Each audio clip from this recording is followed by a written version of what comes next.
काला जादू। अपने बेटे रिशु के माथे से टपकते हुए पसीने को देखकर सविता की हालत खराब हो गई। ऐसा आज पहली बार नहीं हुआ जब रिशु नींद से घबरा कर जागा है। हाय मेरा बच्चा, न जाने किसकी नजर लग गई है तुझे। जब से मेरे बच्चे ने 10वीं के एग्जाम में स्कूल टॉप किया है तब से रोज बुरे बुरे सपने आने लगे हैं। हाँ माँ, मैंने आज फिर से एक काले साए को देखा। वो यहीं मेरी आंखों के सामने खड़ा था। माँ मुझे बचा लो माँ। वो मुझसे कह रहा था कि मुझसे बदला लेगा। माँ कहीं ये प्रशांत। चुप कर, कैसी बात कर रहा है? दोबारा उसका नाम मत लेना। तुझे पता है ना उस प्रशांत ने आत्महत्या कर ली, तो बार बार उसका नाम मत लिया कर। मम्मी, क्या सच में प्रशांत ने आत्महत्या की थी? चुप कर, बहुत सवाल पूछता है आजकल। और फिर रात के वक्त सविता के पूरे घर में एक अजीब सा काला धुआं छाने लगा। गहरी नींद में सोई सविता की जैसे ही आंख खुली उसका दम घुटने लगा। वो दौड़कर रिशु के रूम की तरफ गई जहां उसके दरवाजे पर घूमती एक काली परछाई देख वो बुरी तरह से घबरा गई। कौन है वहाँ? कौन है? सामने आओ। ये तुम्हारी काली करतूत। और अब मैं तुम्हारे बेटे को ले जाने आया हूँ। नहीं, मेरे बच्चे को छोड़ दो प्लीज। मेरे रिशु को कुछ मत करना। वो परछाई रिशु के कमरे में घुस जाती है।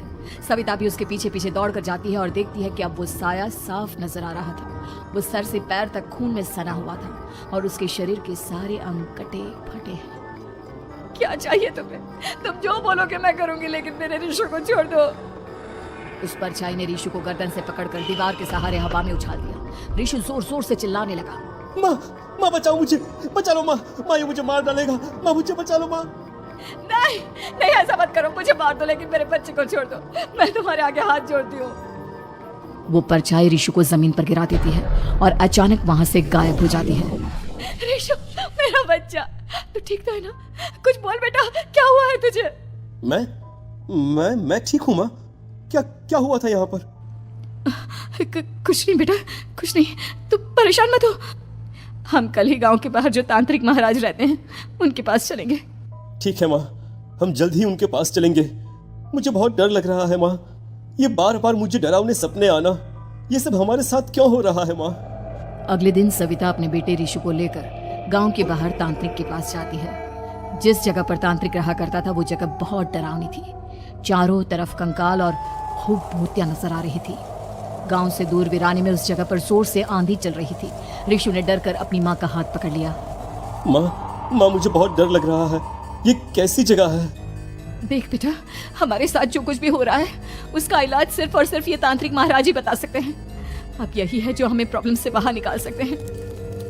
जैसे ही सविता और रिशु तांत्रिक की झोपड़ी के अंदर पहुंचे, वहां का नजारा देखकर उनकी आंखें फटी की फटी रह गई। तांत्रिक की झोपड़ी के अंदर कई सारे लोग अपनी गर्दन घुमा घुमा कर जोर जोर से चीख रहे थे। कौन हो तुम और यहाँ क्यों आई हो? महाराज, मेरे बेटे को कुछ दिनों से एक डरावनी काली परछाई नजर आती है और कल रात उसने मेरे बेटे पर हमला भी कर दिया।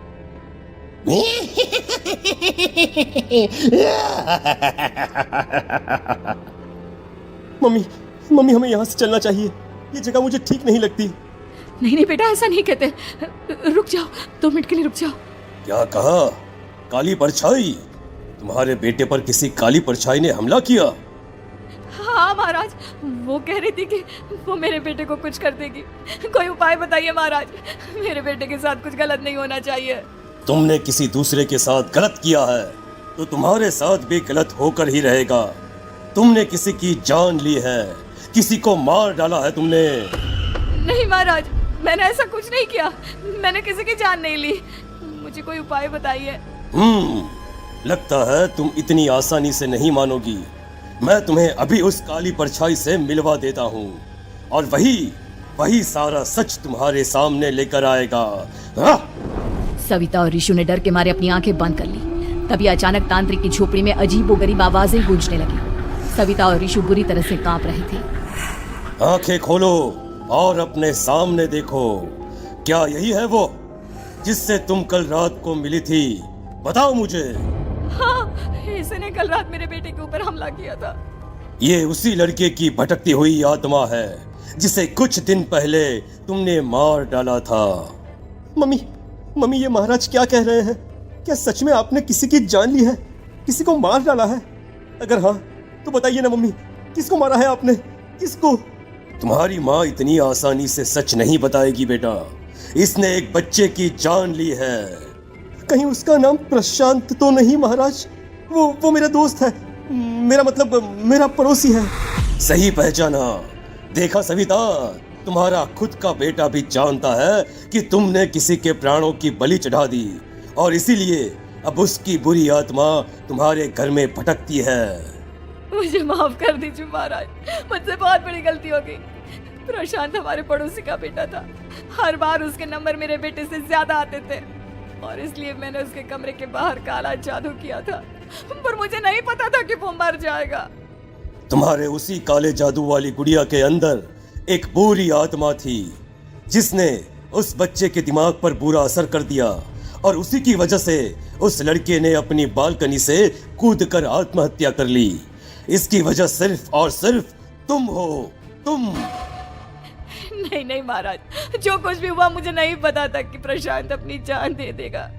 प्रशांत की आत्मा इस वक्त तुम्हारे सामने खड़ी है, हमसे बात करना चाहती है। बोलो बोलो, क्या कहना चाहते हो? मैं जीना चाहता था, बड़ा होकर कुछ बनना चाहता था। आपके बेटे से मुझे कोई परेशानी नहीं थी। अरे वो तो मेरा अच्छा दोस्त था। मुझे माफ कर दो बेटा, मुझसे बहुत बड़ी गलती हो गई, मुझे माफ कर दो। माफ करने से मुझे वापस जिंदगी नहीं मिल जाएगी। मेरे माँ बाप आज भी मेरे लिए रोते हैं। आपने मेरे साथ बहुत गलत किया है, बहुत गलत। और तभी अचानक प्रशांत की आत्मा वहां से गायब हो जाती है। सविता जोर जोर से रोने लगती है। सुन लिया तुमने? ये तुम्हारे अपने ही किए हुए पाप हैं जो इस तरह से तुम्हारे सामने आ रहे हैं। माँ, ये आपने अच्छा नहीं किया। सिर्फ 10th बोर्ड के एग्जाम में मैं टॉप कर पाऊं इसलिए आपने मेरे दोस्त के ऊपर काला जादू कर दिया। नहीं मम्मी नहीं, अब हम कभी खुश नहीं रह पाएंगे, कभी नहीं। मेरे दोस्त की आत्मा को कभी शांति नहीं मिलेगी मम्मी, कभी नहीं। लेकिन मैंने जो कुछ भी किया सिर्फ तुम्हारे लिए किया। वो लड़का हमेशा फर्स्ट पोजीशन पर आ जाता था और इस वजह से हमेशा तुम्हारे मार्क्स कम पड़ते थे। मैंने तो सिर्फ उस पर एक छोटा सा काला जादू किया था बेटा, मुझे क्या पता था कि उसका ये नतीजा निकलेगा। जिस गुड़िया को तुमने उस लड़के के कमरे के दरवाजे पर लगाया था, दरअसल उसके अंदर एक बुरी आत्मा का प्रवेश हो गया था, जैसा कि अक्सर काला जादू करते समय हो जाता है। मुझे अपनी गलती का एहसास हो गया है, मैं प्रायश्चित करना चाहती हूँ। आप बताइए मैं क्या करूँ? प्रशांत के घर जाकर उस काली गुड़िया को वहां से निकालकर यहाँ लेकर आओ। मैं उसे आग में जलाकर राख कर दूंगा और उसके बाद प्रशांत की आत्मा को हमेशा के लिए मुक्ति मिल जाएगी। अगली रात सविता चुपचाप अपने पड़ोसी प्रशांत के घर जाती है। प्रशांत के माँ बाप प्रशांत की मौत के बाद उस घर को छोड़कर हमेशा के लिए वहां से चले गए थे। जैसे ही सविता उस घर के अंदर कदम रखती है, उसका सामना अजीबोगरीब हैवानियत से भरी आवाजों से होने लगता है। ऐसा लग रहा था जैसे कोई बुरी तरह से चीख रहा हो। सविता जैसे ही प्रशांत के कमरे के बाहर पहुंचती है, वहां पर लटकी हुई गुड़िया के शरीर से खून टपकने लगता है। ये क्या हो रहा है? इस गुड़िया के शरीर से खून क्यों टपक रहा है? सविता हिम्मत करते हुए उस गुड़िया को वहां से उतारने की कोशिश करती है, लेकिन तभी अचानक से बहुत भयानक दिखने वाली औरत उसकी आंखों के सामने आकर खड़ी हो जाती है। मैं यहाँ से कहीं नहीं जाऊंगी और अगर तूने मुझे यहाँ से हटाने की कोशिश की तो मार डालूंगी मैं तुझे। नहीं नहीं, मुझे तुम्हें यहाँ से ले जाना ही होगा, नहीं तो मेरा बेटा, उसकी जान को खतरा है। मैं तुम्हें नहीं छोड़ सकती। अगर तुम्हारे अंदर हिम्मत है तो मुझे इस घर से बाहर ले जाकर दिखाओ। और ऐसा कहकर वो औरत सविता के ऊपर हमला कर देती है और उसे हवा में उछाल उछाल कर जमीन पर पटकती है। लेकिन तभी अचानक मौका देखकर सविता अपने हाथ में ली हुई सुई उसके हाथ में चुभो देती है। हाथ में सुई लगते ही वो औरत जमीन पर तड़पने लगती है। ये क्या किया तूने? ये क्या कर दिया? तुझे ऐसा नहीं करना चाहिए था। तांत्रिक ने मुझे कहा था कि तुझसे जीतने का सिर्फ यही एक तरीका है जिससे मैं अपने पापों का प्रायश्चित कर सकती हूँ और अपने बेटे की जान बचा सकती हूँ।